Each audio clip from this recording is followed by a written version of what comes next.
Ladies and gentlemen, boys and girls, you are watching the station identification of one of Wayland City's resident YouTubers. Live in the basement. This is not MTV's remote control. And he is not Ken Ober. God rest Ken Ober's soul.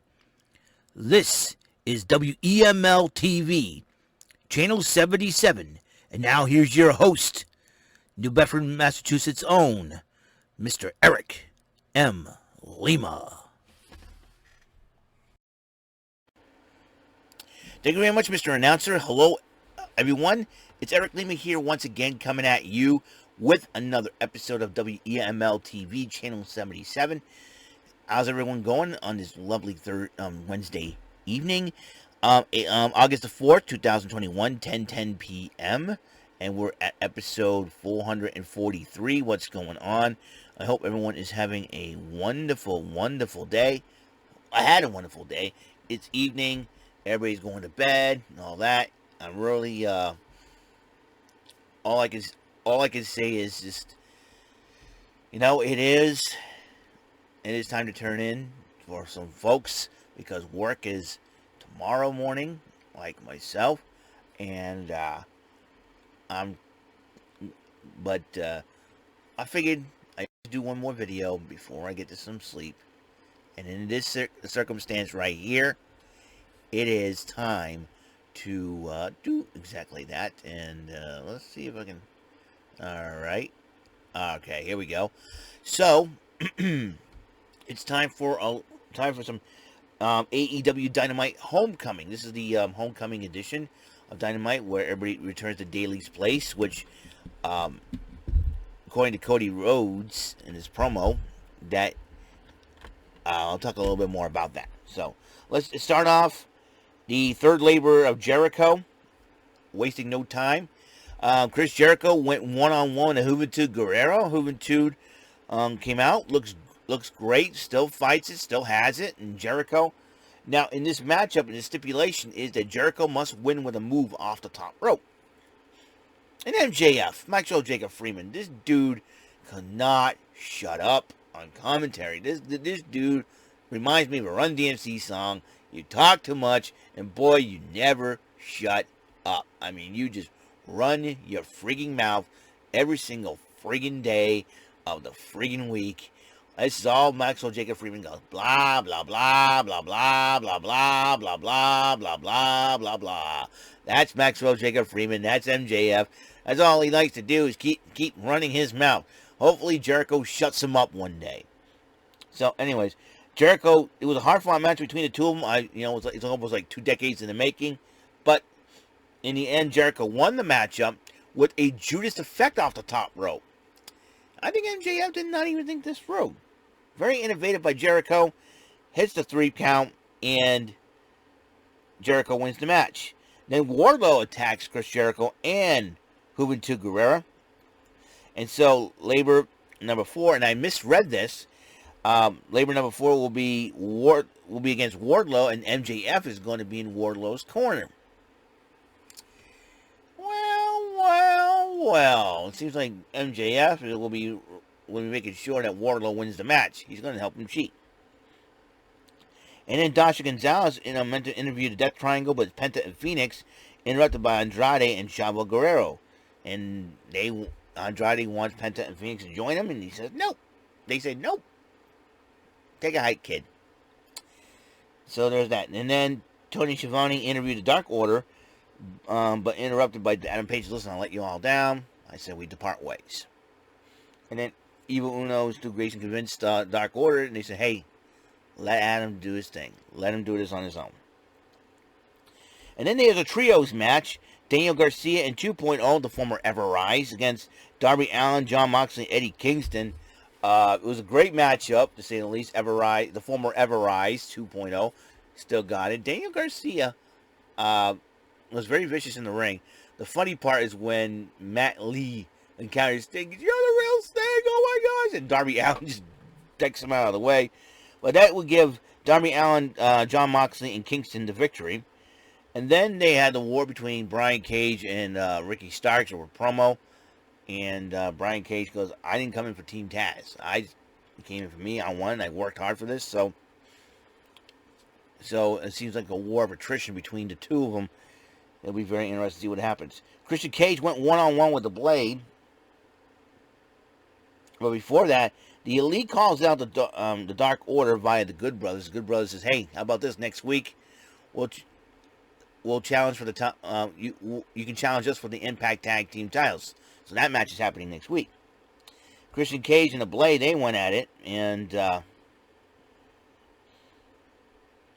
Christian Cage did win the matchup overall after outsmarting the Blade. And then they have Santana and Ortiz and FTR cutting a promo. And so they're not done yet by a long shot. Tony Schiavone interviewed Dr. Britt Baker, DMD, the AEW Women's World Champion, but about to say something, Red Velvet interrupts Britt Baker. So Red Velvet challenges Baker to a title match. It will be next Friday at AEW Rampage, and in the debut of Rampage in Pittsburgh, Britt's hometown. And then Baker proceeded to attack Red Velvet from behind after Rebel tried to take a swing at her. And then Dasha Gonzalez decided to interview Andrade and Chavo, and then they said, a little bit surprised, Fuego del Sol. He said he wants to work for them. He said to shine his shoes. And then instead, Andrade attacks Fuego del Sol. So, Andrade is a jerk. As long as and then Tony Schiavone interviewed Hangman Adam Page and said, what do you mean by doing this all along? And the Elite interrupts him. And then the Elite, Kenny Omega pushes Page's buttons. Page smacks him. The Elite attacks him. But the Dark Order tried to help, but Stu Grayson and Evil Uno says, let Adam Page hang this out. But then Kazarian tried to stop the Elite, but then they attack him. And then Dan Lambert of America's Top Team cut a promo on Lance Archer. I'm going to continue my speech next week, but I'm bringing it back up. It doesn't matter, Lambert, who you bring.